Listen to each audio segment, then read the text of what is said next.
언젠가부터 인생백세 시대라는 말이 우리 일상 속에 스며들기 시작했습니다. 처음엔 그저 광고 문구 같았던 이 말이 이제는 현실로 다가왔습니다.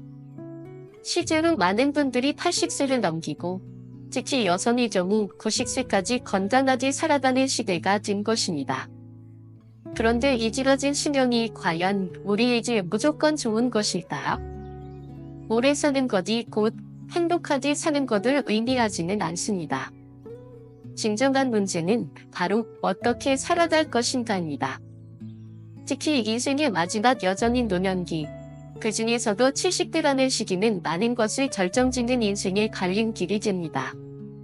이제 우리는 단순히 오래 사는 것을 넘어서 건강하게, 존엄하게, 행복하게 사는 삶을 고민해야 합니다. 특히 70대는 마음만으로는 해결되지 않는 여러 현실적인 문제들과 맞닥뜨리게 되지요. 그러니 오늘 우리는 이 70대의 삶을 다시 바라보고 진짜 중요한 것들이 무엇인지를 하나하나 짚어가 보려 합니다. 70대는 인생의 연장선일까? 아니면 새로운 시작일까? 과거에는 70대에 들어서면 대체로 경원 신세를 지거나 반병을 필요로 하는 시기로 여겨졌습니다. 그러나 시대는 변했습니다. 의료기술의 발전, 생활 환경의 향상, 영양에 대한 인식이 높아지면서 이제는 많은 분들이 70대에도 자립적으로 살아가고 있습니다. 그래서 요즘은 70대를 중장년의 연장선이라 부르기도 합니다. 하지만 그렇다고 해서 70대가 만연정고 건강한 시기라고 볼 수는 없습니다. 오히려 신체적, 정신적 변화가 눈에 띄게 나타나는 시기이며 이 시기를 어떻게 보내느냐에 따라 80대, 90대의 삶이 크게 달라지게 됩니다. 1.1 70대는 뇌지는 일지의 마지막 기회. 우리의 뇌는 나이를 먹으면서 점차 기능이 저하됩니다. 하지만 놀라운 사실은 70대 초반까지는 뇌 기능이 큰 문제 없이 유지될 수 있다는 것입니다.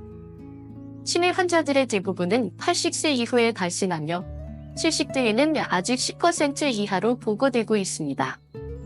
이 말은 즉 70대는 뇌 건강을 유지하고 치매를 예방할 수 있는 마지막 기회라는 뜻입니다.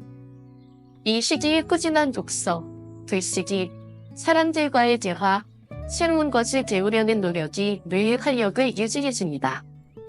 단순한 퍼즐 맞추기나 암기보다도 일상에서 자신의 감정과 생각을 표현하는 활동이 훨씬 중요합니다. 그러니 이 시기에는 무언가를 새롭게 배우는 것이 결코 늦지 않습니다. 오히려 지금이 적기입니다. 그 작은 시도가 80대를 살아가는 방식 자체를 바꾸어 놓을 수 있습니다. 1.2 운동기능 유지, 움직이는 3일 시작. 많은 분들이 이제 나이도 있는데 좀 쉬자고 말씀하십니다. 그러나 쉬는 것과 멈추는 것은 다릅니다. 70대에 접어든 지금이야말로 몸을 부드럽게, 그러나 꾸준히 움직이는 삶이 절실합니다. 이 시기의 운동은 무리한 근육 강화보다는 관절의 유연성, 균형 감각, 보행 안정성을 유지하는 것이 핵심입니다. 무릎을 무리하게 꿇는 운동이나 과격한 동작보다는 느리지만 지속 가능한 동작, 예컨대 가벼운 산책, 스트레칭, 요가, 체득권 등이 더 도움이 됩니다. 몸은 멈추면 굳습니다. 굳은 몸은 마음까지 굳게 만듭니다. 그러니 지금은 멈추지 말고 조금씩이라도 움직이는 것이 중요합니다.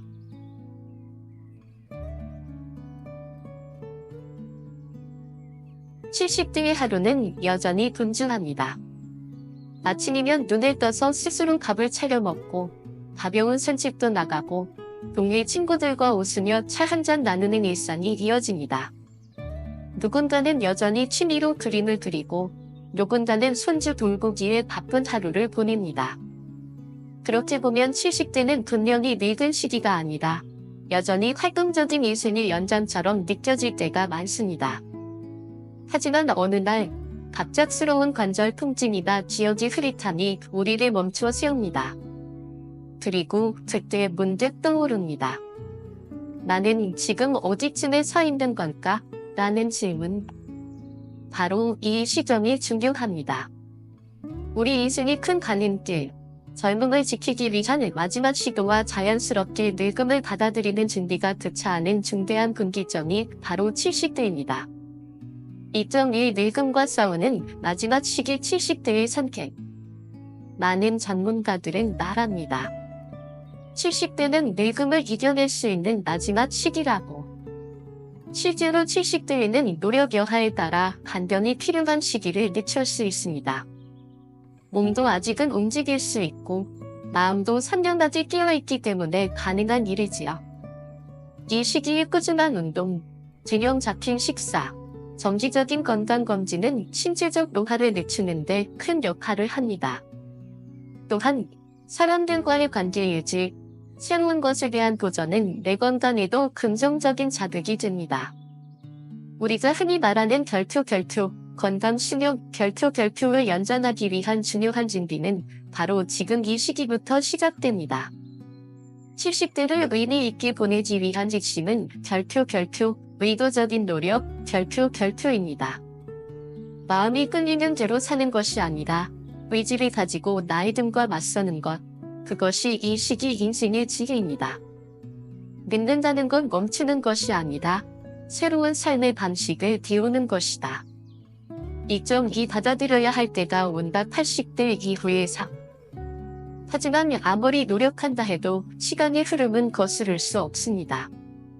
80대에 접어들면 우리의 몸은 더디게 움직이고 기억은 희미해지며 때로는 자존심보다도 도움받는 삶이 더 익숙해지는 시기가 찾아옵니다.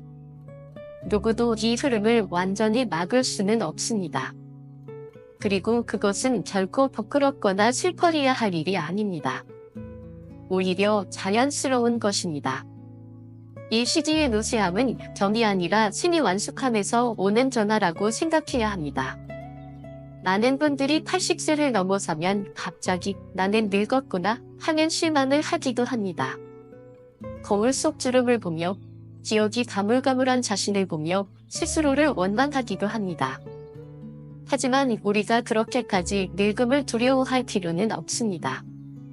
딕스 시대의 현실은 대부분의 사람들이 결국 정상에서 생을 마무리하게 되는 확률이 높다는 것입니다.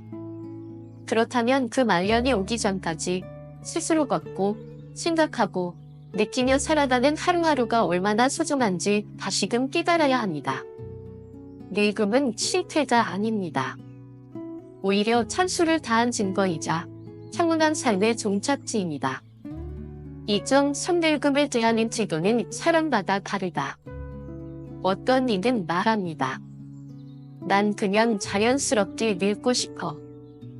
또 어떤 이는 끝까지 젊음을 유지하고 싶다며 영양제, 운동, 뇌훈련까지 빠짐없이 실천합니다. 정답은 없습니다. 우리는 각자의 방식대로 나이 들 수 있습니다. 중요한 건 스스로의 선택을 존중하고 그 선택 속에서 후회 없는 삶을 사는 것입니다. 다만 이 모든 선택과 준비는 70대에서 시작됩니다. 70대의 하루하루가 어떻게 쌓이느냐에 따라 80대의 삶이 달라질 수 있습니다. 이 시기에 뿌린 노력은 훗날의 삶의 질을 결정짓는 씨앗이 됩니다. 그러니 지금 이 순간 나는 오늘 어떻게 살고 있는가를 스스로에게 물어야 합니다.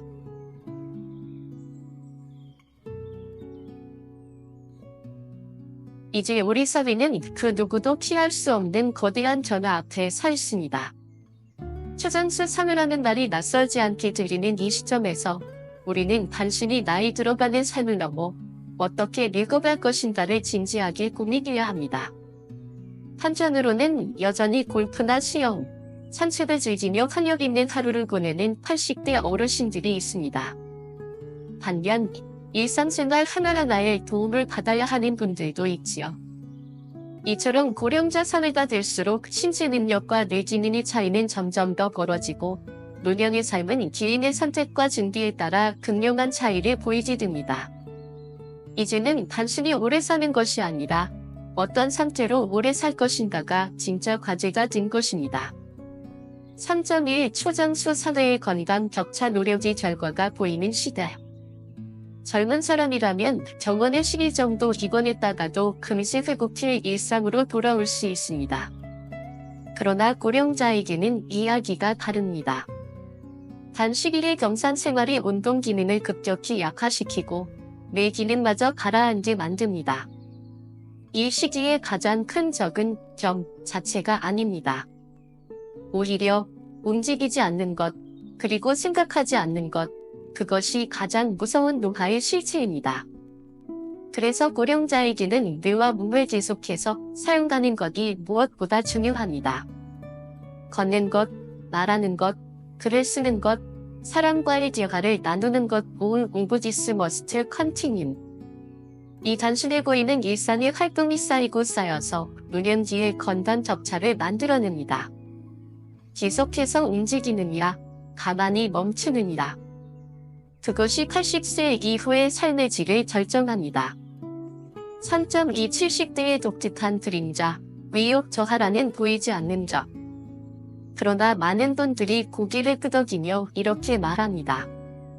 알고는 있지만 마음처럼 되질 않아요. 실제로 70대에 들어서면 의욕이 뚝 떨어지는 현상이 눈에 띄게 나타납니다. 예전에는 즐겁던 활동들도 귀찮아지고 사람 만나는 것이 번거로워지며 외출도 자연스럽게 줄어들게 되지요. 이 의욕 저하의 원인은 단순한 게으름이 아닙니다. 이는 뇌 기능의 변화, 특히 전두엽의 노화와 남성 호르몬의 감소와 깊이 관련되어 있습니다. 전두엽은 판단력, 동기부여, 감정 조절을 판단합니다. 이 부위는 이미 40대부터 위축되기 시작하며 70대에 들어서면 더욱 뚜렷해집니다. 남성의 경우 남성 호르몬인 테스토스테론의 감소는 행동의욕에 직접적인 영향을 줍니다. 그 결과 무언가 하려는 열정 자체가 사라지기 시작하는 것입니다. 의욕이 없으니 몸을 움직이는 것조차 귀찮고 결국은 점점 기능을 쓰지 않게 되면서 퇴화가 시작됩니다. 그래서 말입니다. 의욕 저하야말로 노화의 진짜 시작점이라 말할 수 있습니다. 3.3자장 무서운 노화는 움직이지 않음에서 시작된다. 이쯤 되면 우리는 이렇게 질문할 수 있습니다. 그렇다면 어떻게 해야 의욕을 되살릴 수 있을까? 사실 의욕을 끌어올리는 일은 그렇게 간단하지 않습니다. 하지만 아주 작은 습관 하나로도 그 흐름을 바꿀 수 있습니다. 매일 정해진 시간에 일어나기. 하루 한 번은 바깥 공기를 쓰기. 작은 약속을 만들기. 1. 매주 수요일엔 친구와 차 마시기. 손으로 글을 써보기. 사진을 정리해보기. 이러한 작고 일상적인 실천은 전두엽을 자극하고 행동에 의욕을 더하는 작은 글씨가 됩니다. 중요한 것은 대단한 계획이 아닙니다. 오늘의 작은 움직임이 내일의 의욕을 만든다는 것, 그 믿음 하나로 충분합니다. 내일 더 나은 내가 되기 위해 오늘도 조금만 움직이자. 그것이 우리가 지켜야 할 노년의 철학입니다.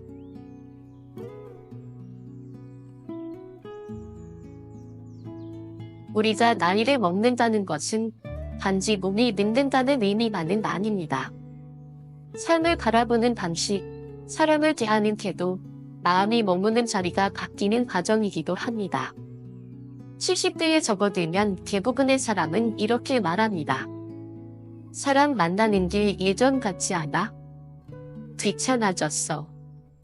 그 말에는 피로감이 묻어있고 때로는 외로움도 함께 숨어있지요. 하지만 이 변화는 결코 이상한 것이 아닙니다. 오히려 지극히 자연스러운 심리적 반응, 몸과 마음의 균형이 변하는 신호일 뿐입니다. 4.1 의욕 저하, 인간관계에도 영향을 미치다.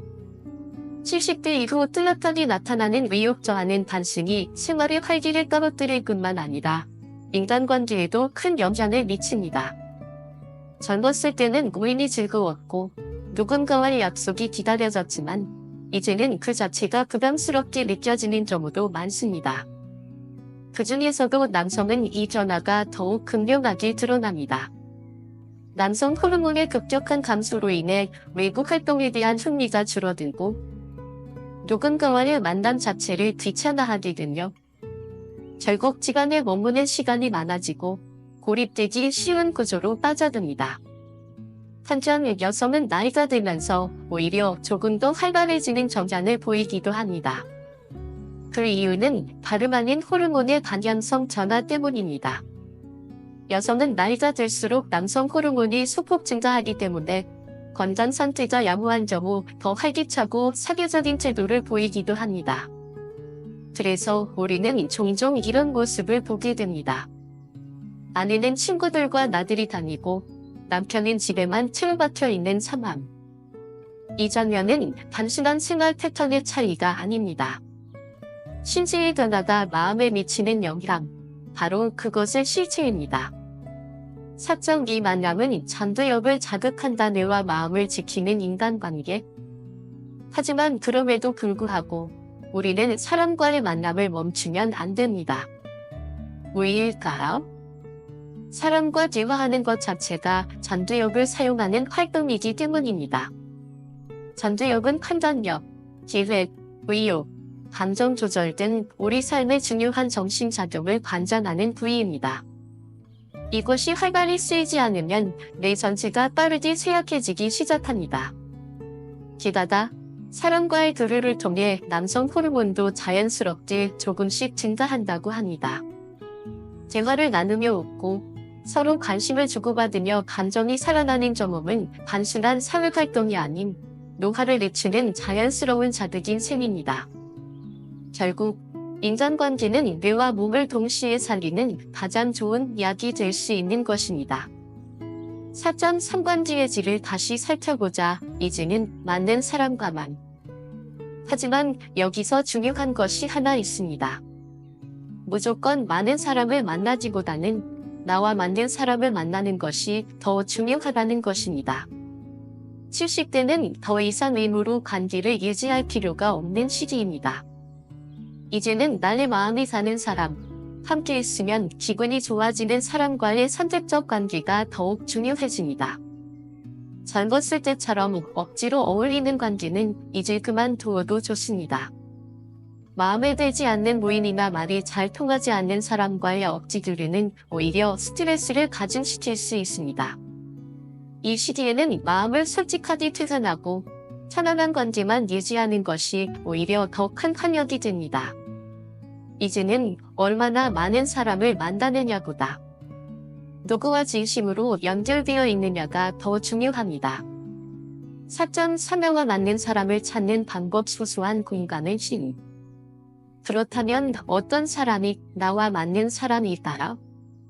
스포츠 이야기를 즐기는 사람이라면 같은 팀을 응원하는 친구와의 대화가 활력이 됩니다. 정치 이야기를 좋아한다면 서로의 생각을 자유롭게 주고받을 수 있는 선대가 편안하지요. 혹은 단지 같은 공원을 산책하는 이웃일 수도 있고 함께 차 한잔 나누는 오래된 친구일 수도 있습니다. 중요한 건 하고 싶은 말을 거리낌 없이 나눌 수 있는 사람입니다. 심지어 응원하는 야구팀이 달라도 서로의 말을 지지우리며 웃을 수 있다면 그것이 진짜 의미 있는 교류입니다. 이러한 소소한 공감과 연결이야말로 전두엽을 자극하고 마음을 따뜻하게 덮여지는 소중한 자산입니다.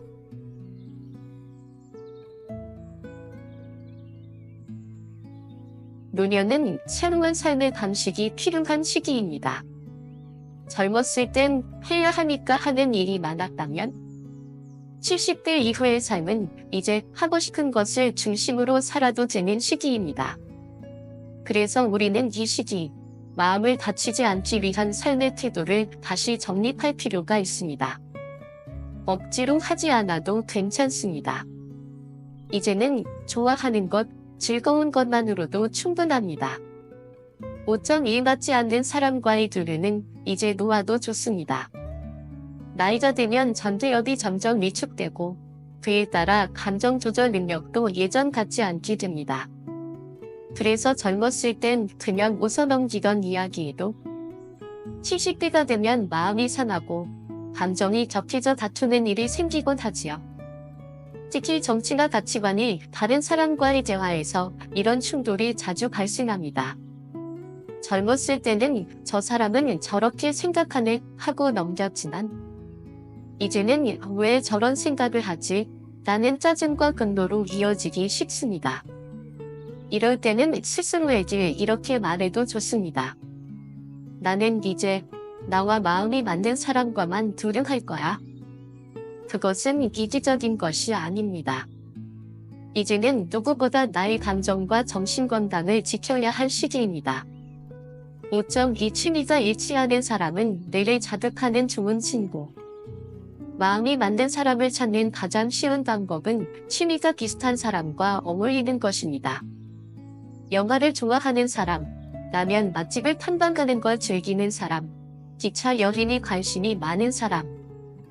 이처럼 작은 관심사가 겹치는 사람과의 대화는 잠도력을 자극하고 웃음을 만들어줍니다.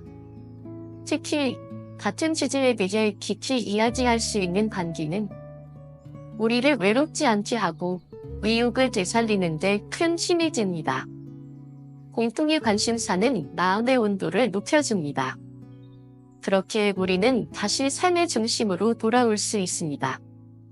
5.3 사람 만남 자체가 싫다는 문제 당신의 방식으로 연결하세요. 물론 모든 분들이 사람 만나는 것을 즐기는 것은 아닙니다.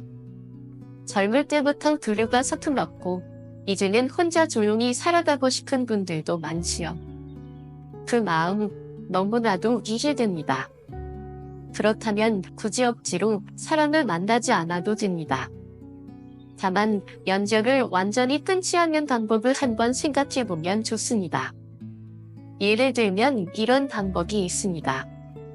SNS에 일주일에 한 번 글을 올리기.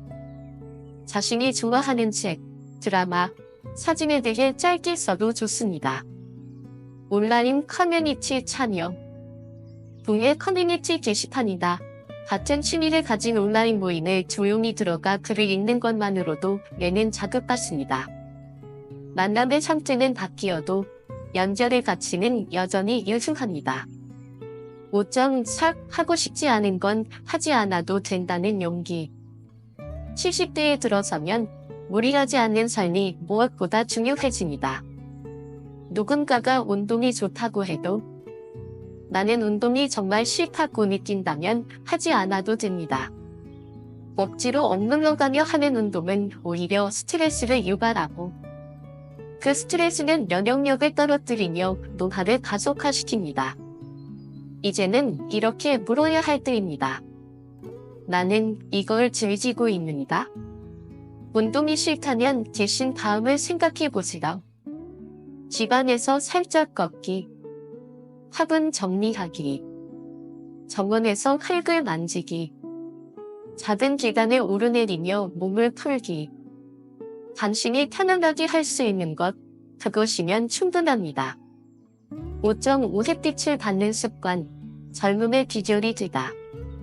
사람은 햇볕을 받으면 세로토닌이라는 행복 호르몬을 더 많이 생성하게 됩니다.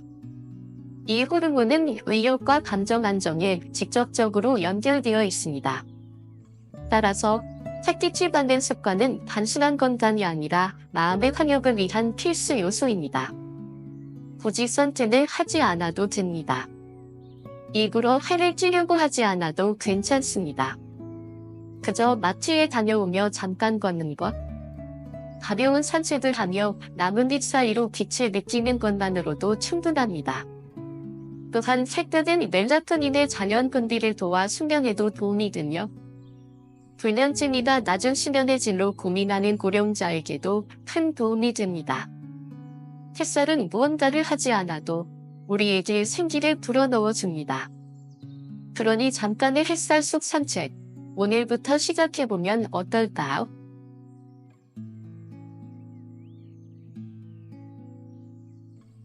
(70대가) 되면 많은 것이 달라집니다. 눈을 뜨는 시간도 달라지고 잠드는 리듬도 예전 같지 않습니다. 젊을 땐 밤늦게까지 깨어 있어도 아침까지 푹 잘 수 있었지만 이제는 자주 깨고 깊은 잠을 이루지 못하는 밤이 늘어납니다. 그 이유는 바로 뇌에서 분비되는 멜라토닌의 감소 때문입니다. 6.1헥티춘 수면의 시작 멜라토닌과 세로토닌의 마법. 멜라토닌은 우리의 수면 리듬을 조절하는 중요한 호르몬입니다. 이 호르몬이 충분히 분비되면 우리는 자연스럽게 졸음이 오고 깊고 편안한 잠에 들 수 있습니다. 하지만 나이가 들수록 멜라토닌의 분비는 자연스럽게 줄어듭니다. 계절과 많은 어르신들이 불면증, 잦은 각성, 얕은 수면을 겪게 됩니다. 그렇다면 어떻게 해야 할까요? 정답은 낮에 있습니다. 낮 동안 햇볕을 충분히 쬐면 세로토닌이 sinh 성되고 이 세로토닌은 밤이 되면 멜라토닌으로 전환되어 수면을 도와줍니다. 책상을 갖는 것은 밤에 잠을 준비하는 것입니다. 햇볕은 단지 피부에 닿는 빛이 아니라 몸과 마음을 재정비하는 자연의 선물입니다. 6.2엔즈는 끝이 아닌 새로운 시작. 70대에 이르면 대부분의 분들이 퇴직이라는 큰 전환점을 맞이합니다. 어떤 이는 오랜 시간 직장에서의 책임을 내려놓고 이제야 좀 쉬나보다 하며 느긋하게 집에서 시간을 보내고자 합니다. 하지만 여기서 한 가지 중요한 점이 있습니다. 퇴직 후 아무런 준비 없이 멈춰버린 삶은 뇌와 몸에 급격한 노화를 불러온다는 사실입니다. 일터에서의 반복적인 루틴조차도 우리의 몸과 뇌를 자극하던 자원이었습니다. 매일 출근하면서 걷던 거리, 사람들과의 대화, 업무 속의 작은 문제 해결. 이 모든 것이 우리의 전두엽을 자극하고 운동 기능을 유지시켜 주었습니다. 그런데 갑자기 이 모든 활동이 사라지면 어떻게 될까요? 뇌의 활동성은 급격히 떨어지고 치매 위험도 높아지며 특히 전두엽의 노화가 급속도로 진행됩니다. 6.3전두엽은 공감과 창조, 그리고 삶의 의욕을 지배한다. 전두엽은 우리가 누군가를 이해하고 창조하고 예상치 못한 상황에 대처하는 능력을 관장합니다. 하지만 이 부위는 이미 40대부터 서서히 노화되기 시작하며 퇴직 후 자극이 사라지면 그 노화 속도는 가속화됩니다. 전두엽이 노화되면 어떤 일이 벌어질까요? 무기력해지고 아무 일에도 흥미를 느끼지 못하며 사람을 만나는 것도 귀찮아지고 스스로 움직이려는 의욕조차 사라집니다. 이런 상태는 결국 뇌와 몸, 마음까지 모두 위축된 상태로 이어지거든요. 외성적으로도 생기가 사라진 이상으로 변화하게 됩니다.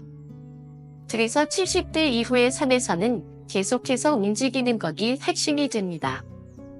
6.4 퇴직 후에도 활동의 끈을 놓지 말자. 일을 그만두더라도 우리는 여전히 사회와 연결될 수 있습니다. 중요한 것은 일종은 달라도 계속해서 활동을 이어가는 것입니다.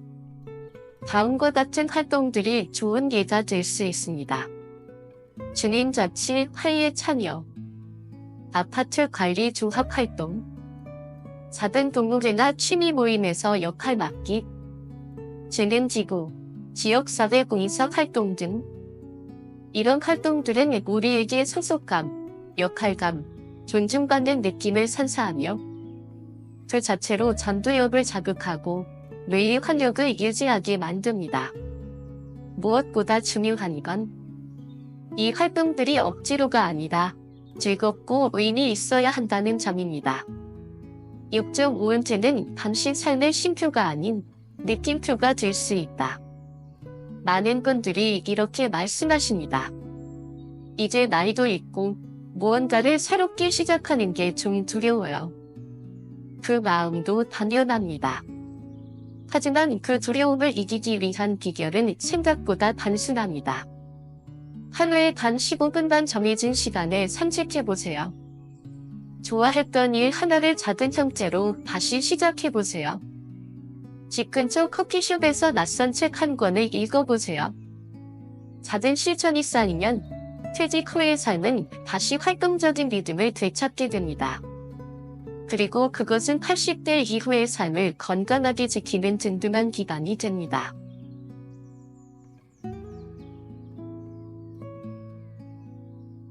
퇴직 후의 삶은 누구에게나 큰 전환점입니다. 하지만 그 전화가 반드시 무력감이나 정체로 이어져야 할 필요는 없습니다. 오히려 이 시기는 스스로를 다시 일으키는 두 번째 인생의 시작점이 될 수 있습니다. 그리고 그 출발선에 서기 위해 우리는 반드시 한 가지를 기억해야 합니다. 전두엽을 사용하라. 그곳이 곧 당신의 젊음이다. 7.1 자원봉사는 현역의식을 지키는 길. 퇴직 이후에도 사회와의 연결을 유지하는 가장 따뜻한 방법 중 하나는 자원봉사입니다. 누군가에게 도움이 되고 누군가가 나를 필요로 한다는 감각은 우리를 여전히 살아있는 존재로 느끼게 해줍니다. 함께 무언가를 만든다는 협동의 즐거움. 사회를 위한 작지만 의미 있는 기적. 감사 인사를 받는 순간의 감동. 이 모든 것은 전두엽을 자극하고 우리의 존재감을 되찾게 해주는 소중한 경험이 됩니다. 7.2 완고한 성격, 두 전화의 신호. 때때로 이런 말을 듣는 경우가 있습니다. 나이 드니까 고집만 들었어. 저분은 원래는 참 유쾌한 분이었는데 요즘은 화도 자주 내고 표정이 굳어졌어. 이런 변화는 단순한 성격 문제가 아니라 전두엽의 위축으로 인한 자연스러운 전화일 수 있습니다. 감정 조절이 어려워지고 새로운 것을 받아들이기 힘들어지며 예상치 못한 상황에 대한 대응력이 약해집니다. 이런 상태를 방치하면 70대 이후에는 더욱 두드러지게 나타나고 사람들과의 교류도 점점 단절되며 심리적 고립으로 이어지게 됩니다. 그래서 더욱 중요한 것은 생활 속에 작은 변화를 주는 일, 바로 그것입니다. 7.3 전두엽을 깨우는 최고의 자극은 전화. 전두엽은 예상치 못한 상황에서 활성화되는 뇌의 부위입니다. 즉, 매일 똑같은 루틴을 반복하면 전두엽은 점점 작동을 멈춥니다. 반면 작지만 새로운 경험은 전두엽을 깨어나게 합니다. 매주 한 번 처음 가보는 장소로 산책을 떠나보세요. 익숙한 길이 아니라 지도를 검색해가며 걷는 길은 뇌에 신선한 자극을 줍니다. 단골 식당이 있더라도 가끔은 처음 가보는 가게를 찾아보세요. 새로운 메뉴를 고르고 낯선 분위기 속에서 식사하는 경험은 평소 사용하지 않던 뇌 회로를 자극합니다. 읽는 책의 주제도 다양화해보세요. 늘 보던 작가나 관점에서 벗어나 다른 시선, 다른 세계관에 접하는 것만으로도 뇌는 놀라운 활력을 되찾습니다. 7.4 요리를 해보세요. 손으로 만드는 창조의 즐거움. 특히 남성 어르신 중에는 요리에 익숙하지 않은 분들이 많습니다. 하지만 요리는 창조적 행위이며 전두엽을 자극하는 최고의 일상 활동 중 하나입니다. 레시피를 따라 재료를 고르고 양념의 양을 조절하며 새로운 맛을 상상하고 절ጓ물을 시식하는 그 모든 과정이 전두엽을 활짝 깨우는 작업입니다. 처음부터 복잡한 요리를 할 필요는 없습니다. 계란말이, 김치볶음밥, 샌드위치처럼 단순한 것부터 시작해도 좋습니다. 손으로 무언가를 만드는 힘은 당신의 마음을 정리하고 뇌를 새롭게 움직이게 합니다. 7.5 다르게 사는 법을 선택할 수 있는 용기. 노년기야말로 삶의 방식을 스스로 선택할 수 있는 최고의 시기입니다. 누구의 눈치도 보지 않고 누구의 기준도 따르지 않으며 내가 좋아하는 방식으로 나답게 사는 것. 이제 우리는 더 이상 해야 할 일보다 하고 싶은 일을 선택해도 괜찮습니다. 전두엽의 건강을 지키는 건 거창한 계획이 아닙니다. 전화 있는 일상, 작은 도전, 그리고 조금의 선행. 그것이면 충분합니다. 내 정말 70대는 끝이 아니라 다시 살아보는 두 번째 지혜. 우리는 이제 70대라는 인생의 정점에서 과거를 돌아보며 동시에 미래를 상징할 수 있는 유일한 위치에 서 있습니다. 이 시기의 선택이 80대 이후의 삶을 결정짓고 당신의 존엄과 활력을 지켜줄 수 있습니다. 그러니 오늘도 한 걸음만 다른 길로 걸어보세요. 다른 책 한 권을 읽어보고 새로운 재료로 요리를 해보고 지금껏 가보지 않았던 거리의 카페에 들어가 보세요. 그 한 걸음이 전도엽을 자극하고 당신을 다시금 활짝 살아있는 사람으로 만들어줄 것입니다.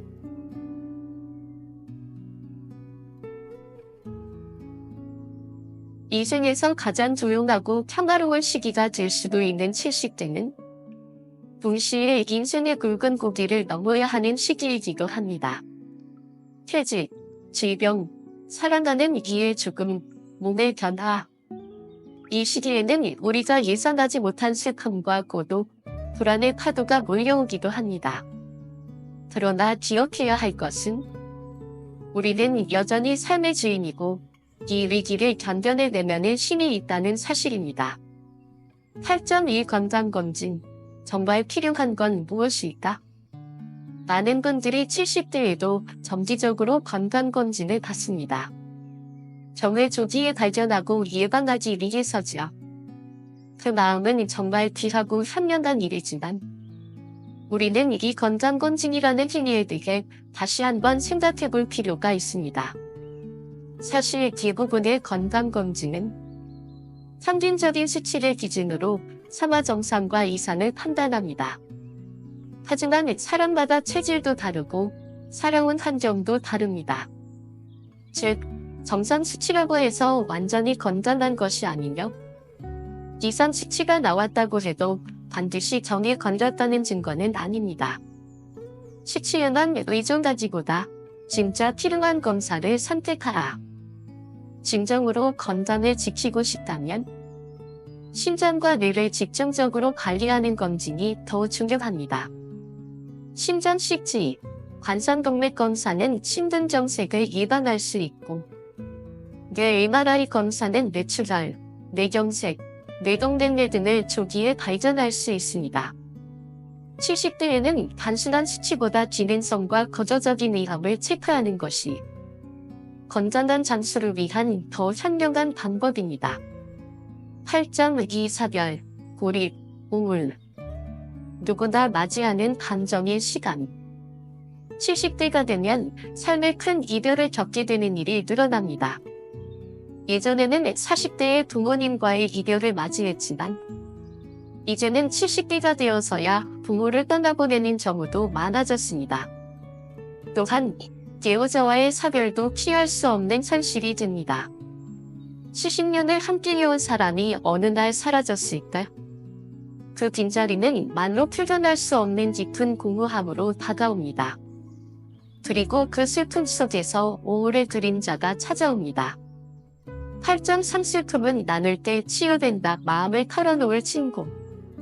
그런 고통의 시간에서 벗어나려면 무엇보다 중요한 것은 마음을 나눌 수 있는 한 사람입니다.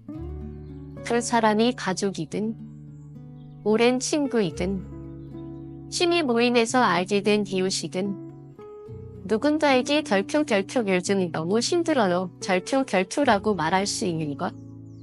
그것이 치유의 시작입니다. 혼자서만 슬픔을 감당하려 하지 마세요. 70대의 인간관계는 의무가 아닌 공헌입니다. 슬픔을 나누는 대화는 마음의 뒷장을 열고 다시 삶의 온기를 불러옵니다. 8.4 부부 단둘이, 외로움의 함정. 많은 부부들이 나이가 들수록 오직 둘만의 생활에 익숙해집니다. 식사, 여행, 외출, 정원까지 항상 함께 움직이고 다른 사람과의 접점은 점점 줄어들지요. 그러나 한 가지를 잊지 말아야 합니다. 부부 중 어느 한 사람은 반드시 먼저 떠납니다. 남겨진 사람은 오랜 세월 동안 부부에게만 의지했기 때문에 다른 인간관계가 단절된 경우가 많고 그 결과 심한 외로움과 고립감을 경험하게 됩니다. 그러니 지금이라도 조금씩 외부와의 관계를 유지하고 넓혀 나가야 합니다. 취미 모임, 독서 그룹, 동네 주민들과의 산책, 자원봉사 활동, 이런 소소한 연결이 사별 이후의 삶을 지탱해줄 든든한 다리가 되어줍니다. 8.5 우울을 막는 생활습관 햇빛과 세로토닌. 우울을 예방하는 가장 손쉬운 방법 중 하나는 햇볕을 자주 쬐는 것입니다. 햇빛은 뇌에서 세로토닌이라는 물질을 분비하게 합니다.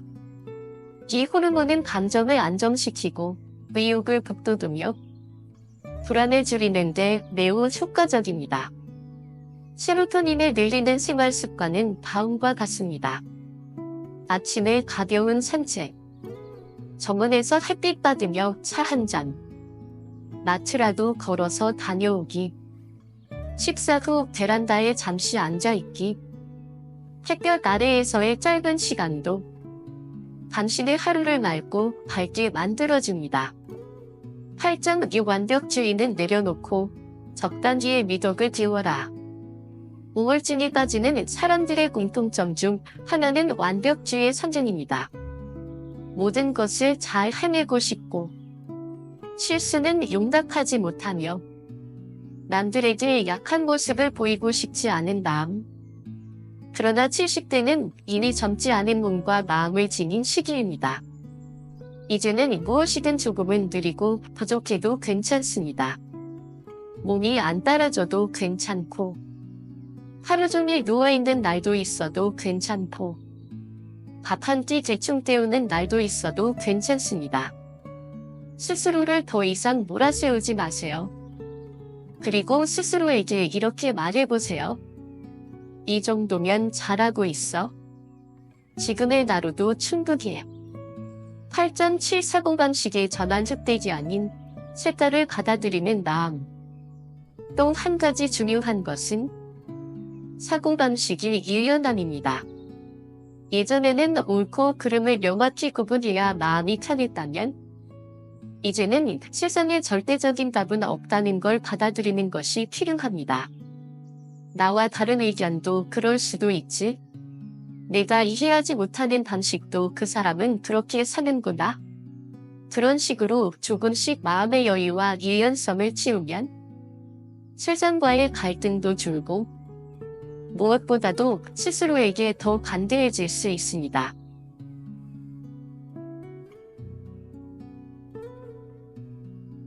나이가 들면 많은 것이 바뀝니다. 몸도, 생각도, 생활도. 그리고 그중 가장 크게 바뀌는 것은 마음을 쓰는 방향일지 모릅니다. 젊은 시절에는 정답을 찾기 위해 고군분투하고 누가 옳고 그른지를 따지는 일에 익숙했지만 70대 이후의 삶은 우리에게 이렇게 말하고 있습니다. 세상의 답은 하나다 아니다. 사람마다 다르고 모두가 자기만의 방식으로 살아간다. 이런 마음의 폭넓음이야말로 우리를 우울감으로부터 지켜주는 가장 단단한 방패입니다. 9.2 스스로를 몰아세우지 않는 삶. 살아가면서 누구나 한 번쯤은 자신에게 너무 엄격했던 순간이 있습니다. 나는 왜 이것밖에 못하지? 왜 예전처럼 활기차게 살 수 없을까? 하지만 이제는 그런 마음을 조금씩 내려놓아도 괜찮습니다. 나를 다그치기보다 나를 토닥여줄 수 있는 시기. 그것이 바로 지금 이 순간입니다. 9.6이 친절한 사람이 행복해진다. 그렇다면 노년 뒤에 진짜 행복은 어디에서 오는 건가? 돈이나 명예, 과거의 지위가 중요한 것이 아니라 이제는 어떤 사람이 되었는가?